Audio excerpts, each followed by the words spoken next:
छात्रों नमस्कार। आप सभी का एक बार फिर से हमारे इस YouTube सेशन में स्वागत है। आज के इस सेशन में हम ऑक्सफैम इंटरनेशनल करके एक संस्था है, ऑक्सफैम इंडिया की एक रिपोर्ट आई है। कल ही वह रिपोर्ट प्रकाशित हुई है जिसमें इनइक्वालिटी, असमानता पूरे दुनिया में कैसी है और भारत में असमानता की क्या स्थिति है, उस पर एक पूरी डिटेल्ड स्टडी उन लोगों की है, रिपोर्ट में वो प्रकाशित हुई है। उसी रिपोर्ट की आज हम इस पूरे वीडियो में चर्चा करेंगे।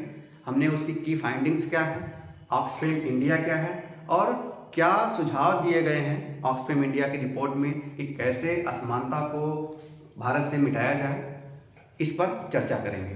तो बिना देर किए हुए हम अपने मेन टॉपिक पर चलते हैं और यह लगभग 10 से 15 मिनट का हमारा प्रयास रहेगा कि 10 से 15 मिनट में पूरी इसकी जिस्ट आपके सामने प्रस्तुत करें। तो पूरे वीडियो में हमारे साथ बने रहिए। The survival of the richest the India story, ये थीम है, इसी नाम से ये रिपोर्ट प्रकाशित हुई है। और किसने प्रकाशित किया है? ऑक्सफैम ने। तो इससे पहले हम ऑक्सफैम के बारे में भी जान लेते हैं। ऑक्सफैम क्या है? Oxfam is a confederation of the 20 independent charitable organisation. दुनिया की 20 चैरिटेबल ऑर्गेनाइजेशन का एक कन्फेडरेशन है। फोकस क्या है? Elevation of poverty. ये चाहते हैं कि दुनिया में जो गरीबी है, जो असमानता है, वह उसका एलिवेशन हो जाए, यानी वह समाप्त हो जाए। आप देख रहे होंगे जैसे जैसे हमारी इनकम बढ़ रही है, भारत में अरबपतियों की तादाद बढ़ रही है, हमारी जीडीपी बढ़ रही है और भारत दुनिया की सबसे तेज बढ़ने वाली अर्थव्यवस्थाओं में शामिल होता जा रहा है। हमारे देश में असमानता भी बढ़ती जा रही है और दुनिया में भी असमानता बढ़ती जा रही है। तो क्या इसके कारण हैं और ऐसा क्यों हो रहा है और कैसे गरीबी को, असमानता को मिटाया जाए, इन्हीं सब पर यह जो संस्था है अपना रिसर्च करके रिपोर्ट पेश करती है और उनका प्रयास है कि दुनिया से गरीबी को हटाया जाए। इट वाज फाउंडेड, कब बनी? 1942 में, लेड बाई ऑक्सफैम इंटरनेशनल द्वारा 1942 में बनाई गई। अगर आप कोई भी वनडे एग्जाम्स की तैयारी कर रहे हैं, स्पेशली यूपीएससी या स्टेट पीसीएस, तो ऑक्सफैम के बारे में भी आप जान सकते हैं, क्योंकि कई बार जब रिपोर्ट्स आती है, चर्चा में होती है। स्विट्जरलैंड दावोस में वर्ल्ड इकोनॉमिक फोरम की मीटिंग, WEF जिसे बोलते हैं, उसकी बैठक हो रही है। उसके पहले दिन ये रिपोर्ट प्रकाशित हुई है। भारत का बजट भी आने वाला अगले 15 दिन में। तो ऐसे में यह रिपोर्ट काफ़ी चर्चा में रहती है और परीक्षाओं में इससे रिलेटेड कुछ तथ्य पूछे जाते हैं, तो इसे आप नोट भी कर सकते हैं। It is a major non profit group. इनका प्रॉफिट नॉन प्रॉफिट ग्रुप है, मतलब इनका कोई प्रॉफिट बेस्ड इनका काम नहीं है। With the extensive collection of operations. इनका हेडक्वार्टर कहाँ है? नैरोबी, केन्या अफ्रीका का एक देश है, वहाँ पे इनका हेडक्वार्टर है। इनका विजन क्या है? इनका विजन यही है, a world where people and the planet are at the centre of our economy. यानी हमारी अर्थव्यवस्था का जो केंद्र है उसमें पीपुल एंड प्लेनेट, यानी हमारा जो ग्रह है और लोग, वह सेंटर में। कहने का मतलब ये है कि विकास की अंधी दौड़ में हम लोग अपने पर्यावरण को, अपने जो हमारा ग्रह है, उसकी जो प्राकृतिक हमारे संसाधन है, उन्हीं को भूलते जा रहे हैं। आप देख रहे होंगे कल के वीडियो में हमने जोशीमठ के बारे में चर्चा की थी। वह क्या है? विकास की अंधी दौड़ की केवल एक परिणाम है, जिसके कारण वहाँ पर यह चीज़ें घटित हुई हैं। इतनी बड़ी डिजास्टर हो रही है, वहाँ पे जमीन जो है धंस रही है और उसका दुष्परिणाम हमारे सामने आ रहा है। पीपल, जो गरीबी बढ़ती जा रही है, गरीबी के कारण लोग भुखमरी की कगार पर हैं, अस्वस्थता, अपने हेल्थ केयर को अफोर्ड नहीं कर पा रहे हैं। तो इसका विजन यही है कि जो हमारी इकोनॉमी का, हमारी अर्थव्यवस्था में जो भी प्लानिंग हो, उसमें जो है इन दोनों को मेन भूमिका रहे, इनको सेंटर में रखा जाए। Where women and girls live free from violence, जहाँ पे औरतें और लड़कियों के खिलाफ वायलेंस ना हो, कोई डिस्क्रिमिनेशन, भेदभाव ना हो। Where at the climate crisis is contain, जहाँ पे क्लाइमेट क्राइसिस जो हमारी बढ़ रही है वह भी कंटेन हो, यानी कि उसको कम किया जाए। And where governance system are inclusive and allow those in power to be held to accountable, और जहाँ पे हमारा गवर्नेंस यानी जो शासन प्रशासन है वह इंक्लूसिव हो, यानी लोग, सब लोगों को साथ लेकर के चलने वाला हो। And allow the for those power held in accountable, यानी जो लोग पावर में हैं, यानी जो सरकार का हिस्सा है, प्रशासन का हिस्सा है, जो सरकारी तंत्र है उसका हिस्सा है, उनको भी अकाउंटेबल किया जाए कि जो चीज़ें घटित हो रही हैं उसके अकाउंटेबल वही लोग हैं। तो ये ऑक्सफैम के बारे में हमने संक्षेप में जान लिया।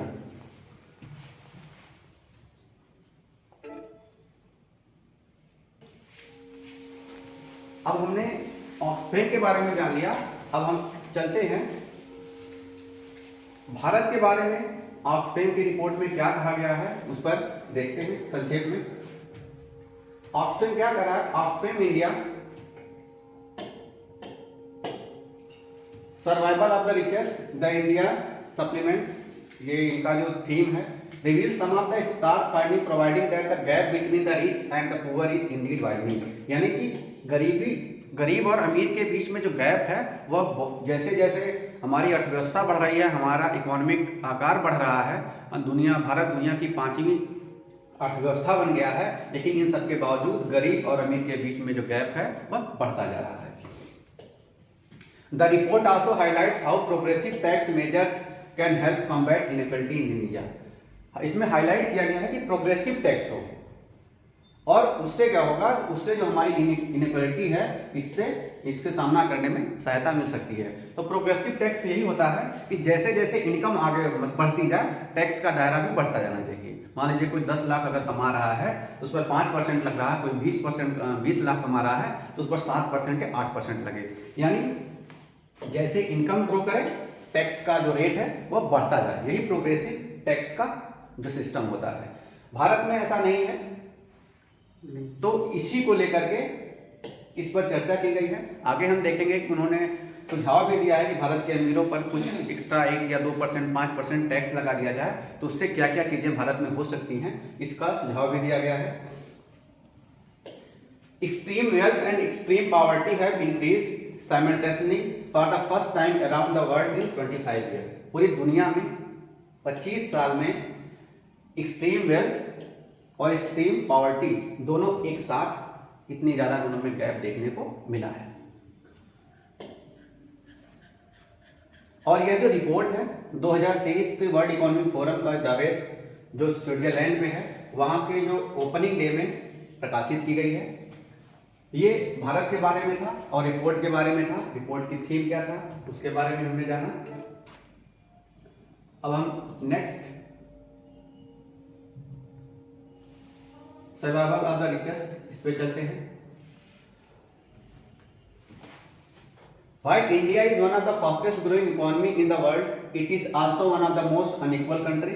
भारत दुनिया की सबसे बड़ी बढ़ती अर्थव्यवस्थाओं में है, साथ ही साथ दुनिया के सबसे ज्यादा असमानता वाला देश भी भारत है। Inequality has been rising sharply for the last 3 decades. और पिछले 30 सालों से भारत में जो है इनइक्वालिटी बढ़ती जा रही है।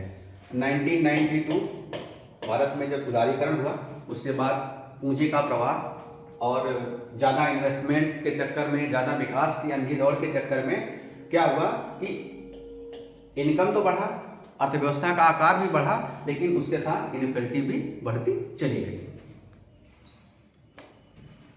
दे are getting richer at the much faster pace while the poor are still struggling to earn a minimum wage and access quality education and healthcare service which continues to suffer from the chronic underinvestment. जो rich हैं, जो अमीर लोग हैं, वो बहुत तेजी से अमीर तो होते जा रहे हैं। इकोनॉमी में एक टर्म है मनी बिगेट्स मनी, यानी जिसके पास पैसा होता है पैसा पैसे को कमाता है, तो जिसके पास पैसा है वही इन्वेस्टमेंट करेगा और वही पैसे से पैसा कमाएगा, पूंजी। तो दुनिया में जो कैपिटलिज्म है और सोशलिज्म, जब आप इन दोनों विचारधाराओं को पढ़ेंगे इसके बारे में आपको पता चलेगा। कैपिटलिज्म मेनली प्रॉफिट बेस्ड है और यहाँ पर जो अमीर है अमीर बनता चला जाएगा, गरीब आदमी अपने परिवार के छात्रों के बच्चों के एजुकेशन के लिए, हेल्थ केयर के लिए लगातार सफर कर रहा है। These widening gaps are rising inequalities affects women and children the most. और ये जो गैप है सबसे ज़्यादा महिलाओं और बच्चों को सबसे ज़्यादा प्रभावित कर रहे हैं, क्योंकि अगर गरीब व्यक्ति है तो अपने बच्चों को शिक्षा नहीं दे पाएगा, अच्छा स्वास्थ्य नहीं दे पाएगा, औरतें भी शिक्षा और स्वास्थ्य से वंचित रह जाएंगी।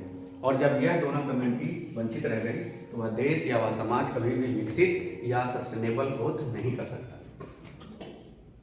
Oxfam international said that taxing India's 10 richest at 5 can fetch entire money to bring children back to school।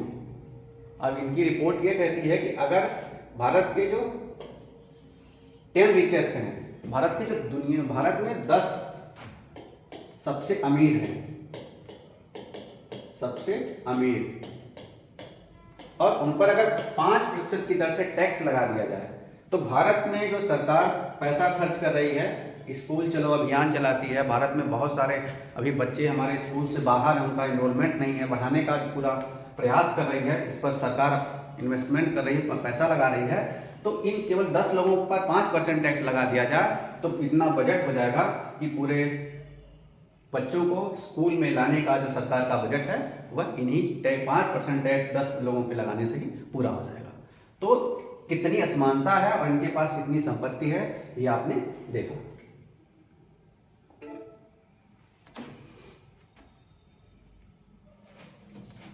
आगे देख लेते हैं।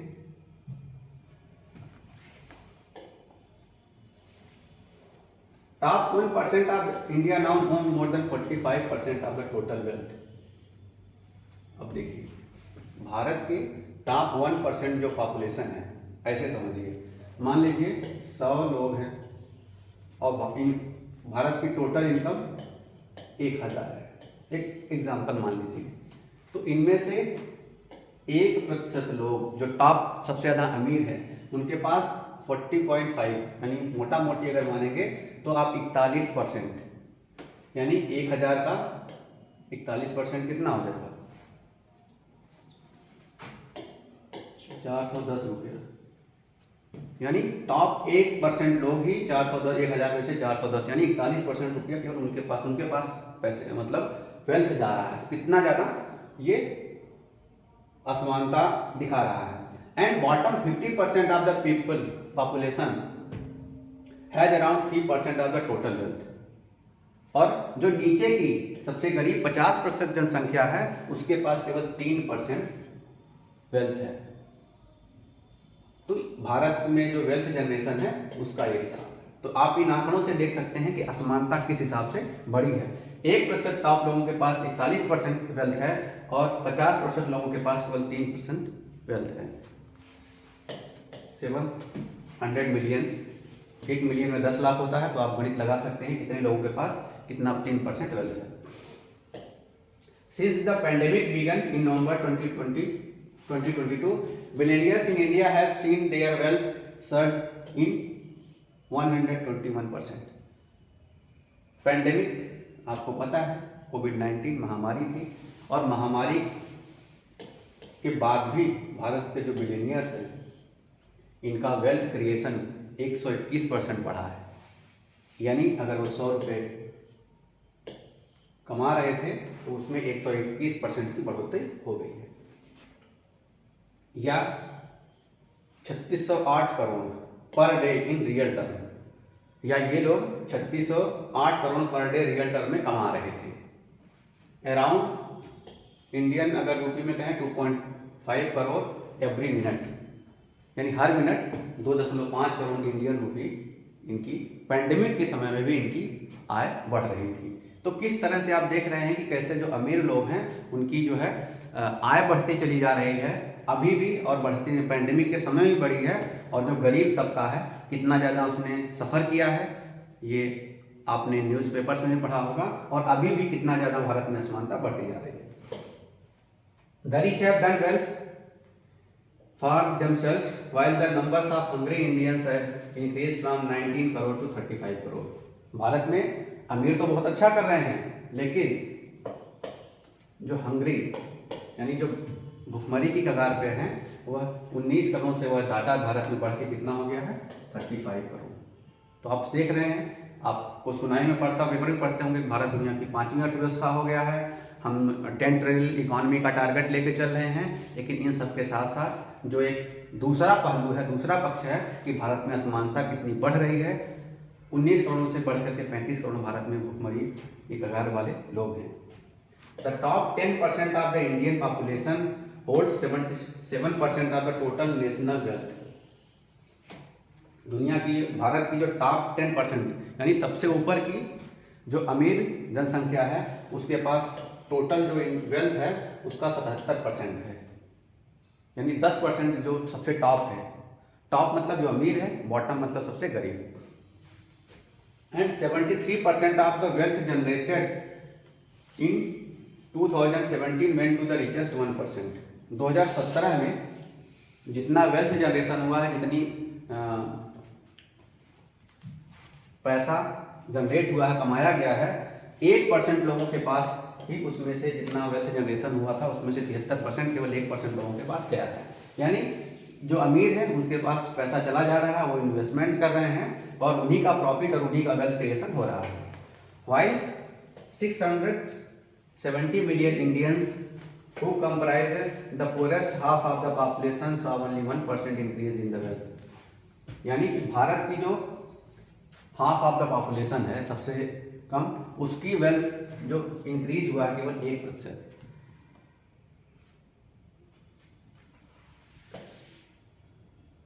There are 119 billionaires. भारत में 119 अरबपति हैं। Their numbers have increase from only 9 in 2000। 2000 में भारत में केवल, सन 2000 में केवल 9 बिलियनियर थे, 9 अरबपति थे, और आज की डेट में कितने हो गए हैं? 119। 2017 में कितने थे? 109। Between 2018 and 2020 India has estimated to produce 70 new millionaire every day. Billionaire अरबपति बोलते हैं, इनको लखपति बोलते हैं। अब समझ लीजिए 2018 से 2022 के बीच 1 मिलियन में 10 लाख होता है, तो भारत 70 मिलियनियर एवरी डे पैदा कर रहा है। यानी पैसा जो कमाने वाले हैं, रिचेस्ट लोग हैं, उनकी आय किस तेजी से बढ़ रही है, एक ये आप देख रहे हैं। और भारत में जो भूखे लोग हैं उनकी संख्या कैसे बढ़ रही है, गरीबी में लोग कैसे चले जा रहे हैं, इसकी भी आपको डाटा जो देखने को मिल रहा है।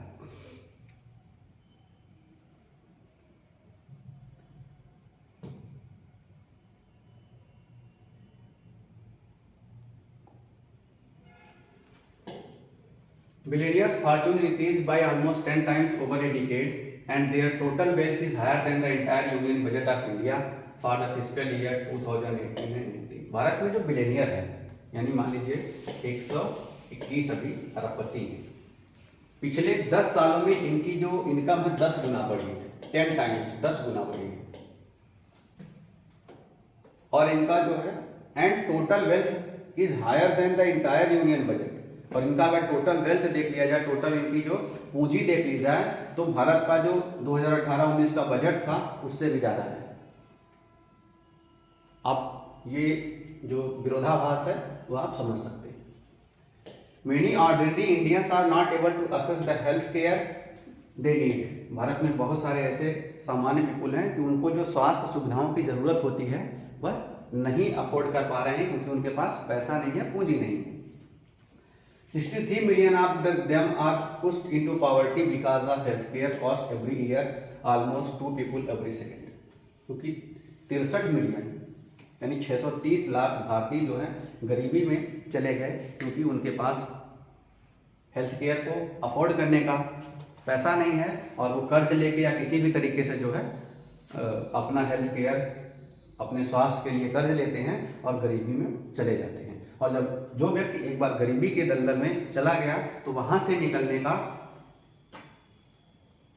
मौका बहुत कम रहता है, क्योंकि गरीबी का दलदल और पॉवर्टी, सभी प्रकार की असमानताओं की, सभी प्रकार के जो किसी व्यक्ति को बेरोजगार या अशिक्षित करने की जो जर्नी होती है वो गरीबी होती है। तो अगर व्यक्ति गरीब है तो ना तो हेल्थ केयर को अफोर्ड कर पाएगा, ना एजुकेशन को, ना अपने को स्किल डेवलपमेंट कर पाएगा, और वह गरीब का गरीब ही रह जाता। उसकी जनरेशन्स भी गरीब ही रह जाती हैं जब तक गवर्नमेंट या किसी तरीके की विशेष प्लानिंग उनके लिए ना की जाए। इट वुड टेक 1941 ईयर, 941 साल लगेंगे for a minimum wage worker. अगर एक मिनिमम वेज वर्कर है भारत में, यानी जो मजदूर है, उसको जो कि रूरल इंडिया में काम कर रहा है, ग्रामीण भारत में अगर कोई रूरल क्या मिनिमम वेज वर्कर है, जो दिहाड़ी मजदूर जिसे आप कहते हैं, वह है, वो जो जितना कमाता है, what the top paid executive at the leading Indian garment company earn in year. Bharat की जो टॉप गारमेंट कंपनीज हैं, कपड़ों की जो कंपनी है, उनका एक एग्जीक्यूटिव यानी उनके जो उच्च पद का जो पदाधिकारी है, एक साल में वो जितना पैसा कमाता है, उतना पैसा कमाने के लिए ग्रामीण भारत के एक दिहाड़ी मजदूर को 941 साल लग जाएंगे। असमानता का स्तर देखिए कि भारत के किसी गारमेंट कंपनी का एक बॉस, सीईओ या एग्जीक्यूटिव ऑफिसर जितना पैसा एक साल में कमा रहा है, एक दिहाड़ी मजदूर भारत के किसी गांव में रहने वाला, यूपी, बिहार या राजस्थान या किसी भी ग्रामीण क्षेत्र में रहने वाला जो दिहाड़ी मजदूर है, उसको उतना पैसा कमाने में 941 साल लग जाएंगे। ये इस पूरे रिपोर्ट में ये फाइंडिंग्स है। The report said that if India's billionaires are taxed 2% on their entire wealth, it would support the requirement of 40,423 crore for the nutrition of malnourished in the country for the next 3 years। Report ये भी कहती है कि भारत के जो billionaires हैं, उनकी अगर टोटल वेल्थ पे, टोटल उनकी जो पूंजी है, उस पर अगर 2% का केवल टैक्स लगा दिया जाए, तो भारत में 40,430 करोड़ रुपया जो मिलेगा, उससे 3 साल तक सरकार जो माल न्यूट्रिशन यानी कुपोषण के लिए जो बहुत सारी योजनाएं चला रही हैं, वो योजनाएं कुपोषण को हटाने के लिए 3 साल जो सरकार फंड करती है, उतना पैसा जनरेट हो जाएगा।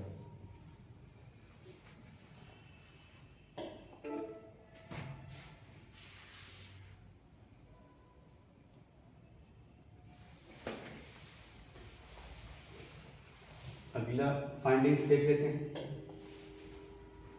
ए one time tax 5% of the richest billionaire country, then 1/5 times for the funds estimated by the health and family welfare ministry. यानी अगर भारत के जो 10 रिचेस्ट मिलियनियर है, उन पर 5% का टैक्स लगा दिया जाए, जो कि 1.37 लाख करोड़ बनता है, is more than 1/5 times of the fund estimated by the health and family welfare।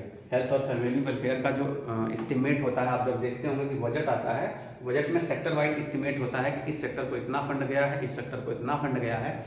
तो फैमिली और हेल्थ और फैमिली वेलफेयर जो मिनिस्ट्री है, उसका जो 86,200 करोड़ का बजट है, उसका लगभग 1.5 गुना हो जाएगा, केवल 10 भारत के अरबपतियों पर 5% टैक्स लगा दिया जाए।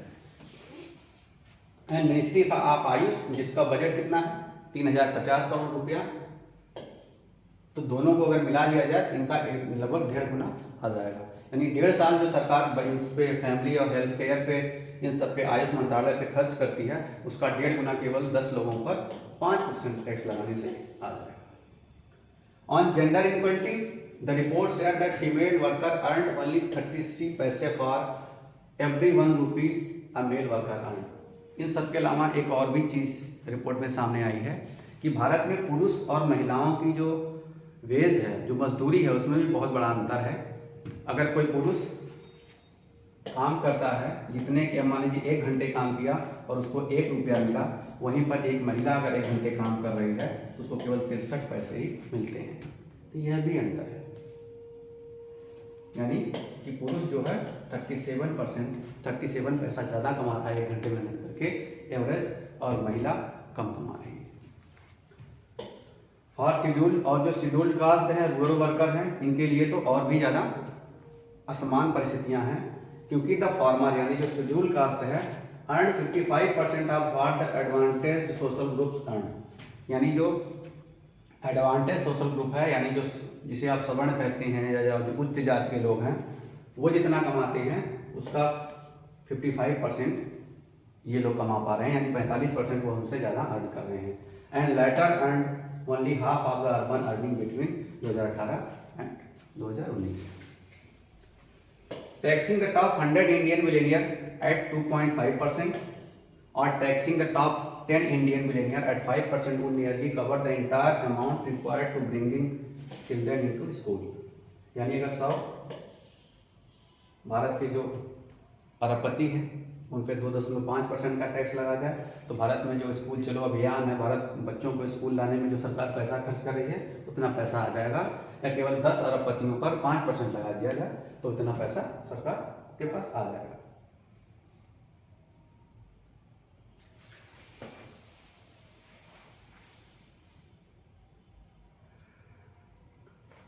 अब हम देख लेते हैं ऑन द अदर हैंड, और रिपोर्ट के अलावा दूसरा भी इसका एक पक्ष जो है, approximate 64% of the total 14.83 lakh crore in GST, GST का जो 14.43 लाख करोड़ है 64% come from bottom 50% of the population. यानी जीएसटी का जो भारत में जीएसटी जितना जनरेट हुआ है, गुड्स एंड सर्विस टैक्स, आप समझ रहे होंगे, जितना जनरेट हुआ है 2021-22 में उसका 64% जो जीएसटी किसने पे किया है, सबसे नीचे की 50% जनसंख्या ने। यानी टैक्स जो बॉटम के लोग हैं, नीचे के लोग हैं, सबसे कम पैसे वाले हैं, टैक्स सबसे ज़्यादा वो दे रहे हैं जीएसटी में, लेकिन आय बढ़ किसकी रही है, अमीरों की। ये उसका दूसरा भी पक्ष पहलू है। While only 3% of GST coming from top 10%, जबकि भारत के जो सबसे टॉप 10% लोग हैं वो जीएसटी में केवल 3% का कंट्रीब्यूशन करते हैं, ये रिपोर्ट बता रही है। जबकि टॉप 10% के पास भारत की जो टोटल वेल्थ जनरेशन है उसका 73% है। तो कितना बड़ा विरोधाभास है, ये असमानता कितनी बड़ी प्रदर्शित हो रही है, इस रिपोर्ट से आपको दिख रही है। The combined wealth of India's 10 richest has touched $660 billion, यानी जिसे आप रुपए में कहेंगे तो 54.112 lakh crore, an amount that could fund the entire union budget for more than 18 months। यानी भारत के 100 रिचेस्ट जो हैं उनका जो वेल्थ है, उनकी जो पूंजी है वो लगभग 660 बिलियन डॉलर है, या यूं कहें कि भारत का 18 महीने यानी 1.5 साल का जो बजट है, ये 100 लोगों की income is equal to 18 month budget.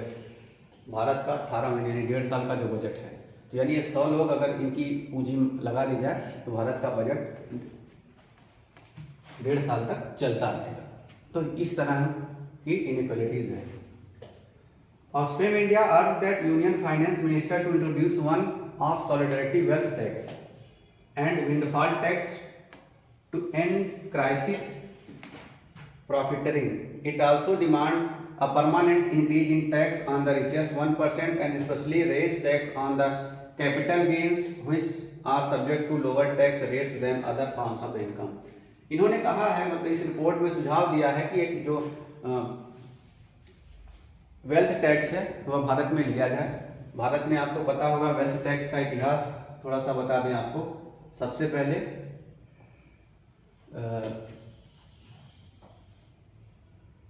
Bharat में जो वेल्थ टैक्स है वह 1957 में लगाया गया था, लेकिन कोई बहुत ज़्यादा फायदा नहीं हुआ, लोग चोरी कर करके टैक्स से बचते रहे, और अंत में 2017 में भारत के वित्त मंत्री थे, अभी वो दिवंगत हो चुके हैं, आदरणीय अरुण जेटली जी, उन्होंने इस टैक्स को समाप्त कर दिया, क्योंकि उनके कहने का अर्थ यह था कि भारत के जो अमीर लोग हैं उनसे टैक्स कलेक्शन में जितना पैसा नहीं आ रहा है उससे ज़्यादा पैसा उनको टैक्स कलेक्शन के लिए जो लोग लगे हैं उनका खर्चा चला जा रहा है। तो यानी कोई चीज़ हमें मान लीजिए कलेक्ट करनी है, मान लीजिए 100 रुपया हम कलेक्ट कर रहे हैं और कलेक्शन की प्रोसेस में अगर हम 150 रुपया ख़त्म कर दे रहे हैं, हमारी समाप्त हो जा रही है, तो कहने का मतलब 50 रुपये का तो घटा हो रहा है। तो ये तर्क दे करके 2017 में जो है यह टैक्स भारत से हटा दिया गया। इसके अलावा कारपोरेट टैक्स भी भारत में घटा दिया गया, और अभी बजट में भी चर्चाएं चल रही थी कि 2% अलग से सरचार्ज लगाया जाए, उस पर भी बहुत ज़्यादा विरोध होने लगा, क्योंकि आपको पता है कि दुनिया की इकोनॉमी जो है इन्वेस्टमेंट पूंजी ड्रिवन है। जब भी सरकार कोई प्रयास करती है पूंजीपतियों के ऊपर टैक्स लगाने की या उनसे पैसा जनरेट करने की, तो इस तरह से उसको उछाला जाता है और भारत में इन्वेस्टमेंट कि नहीं आएगा, पूंजीपतियों नहीं आएंगे, उनके लिए market ease of doing business नहीं चल रहा है, बहुत सारी चीज़ें होती हैं। और सरकार को जो कि इन्वेस्टमेंट के लिए इतना ज़्यादा प्रयास कर रही है, आप देख रहे होंगे इन्वेस्टमेंट शो हो रहे हैं। भारत यूपी में भी इन्वेस्टमेंट समिट होने जा रही है। भारत के प्रधानमंत्री जी बाहर जाके विदेशों में इन्वेस्टमेंट के लिए जो भी इन्वेस्टर्स की प्रॉब्लम्स होती हैं वो सुलझाया जाता है। उन सब के लिए हम इन्वेस्टमेंट के लिए यूँ कहें कि मतलब चादर बिछाए रहते हैं कि आप इन्वेस्ट ले आइए, आपके लिए जो चाहेंगे वो हम कर देंगे। तो पूंजी लाने के लिए इतनी व्यवस्थाएं हो रही हैं और उन्हीं पूंजीपतियों पर टैक्स लगे, तो ये बहुत नामुमकिन सा है, बहुत कठिन है, लेकिन सुझाव दिया गया है। Oxfam also called for inheritance property and land tax as well as net wealth tax while enhancing the budgetary allocation for the health sector to 2.5% of the GDP by 2025। ये कहते हैं, इनकी रिपोर्ट ये कहती है कि इनहेरिटेंस जो चीज़ें हम विरासत में पाते हैं ऐसी चीज़ों पर, प्रॉपर्टी पर, लैंड पर भी टैक्स लगे ताकि भारत का टैक्स कलेक्शन बढ़े। इसके साथ ही साथ 2025 तक भारत का जो हेल्थ केयर है उसमें 2.5% के जो उसका हेल्थ केयर का बजट है उसमें बढ़ोतरी की जाए। साथ ही साथ एजुकेशन पर जीडीपी का 6% खर्च किया जाए। अभी हम लगभग 3.5 से 4% के आसपास अपनी जीडीपी का एजुकेशन पे खर्च कर रहे हैं। तो इनका सुझाव है कि एजुकेशन पे लगभग 6% जीडीपी का खर्च हो और इन सबको खर्च करने के लिए टैक्स की जरूरत होगी, पैसे की जरूरत होगी, जो कि सुझाव दिया गया है इस रिपोर्ट में कि जो भारत के सबसे ज़्यादा अमीर लोग हैं उन पर थोड़ा सा एक माइन्यूट सा 1% 2% का टैक्स लगाया जाए तो ये सारे खर्चे जो है पूरे हो जाएंगे। तो इस पूरी रिपोर्ट में यह सारी चीज़ बताई गई। आशा है आप लोगों को जो ऑक्सफैम इंडिया की ये रिपोर्ट है इसके बारे में डिटेल में समझ में आया होगा। आपकी क्या प्रतिक्रिया है आप वीडियो देख के कमेंट बॉक्स में बता सकते हैं। तब तक के लिए धन्यवाद।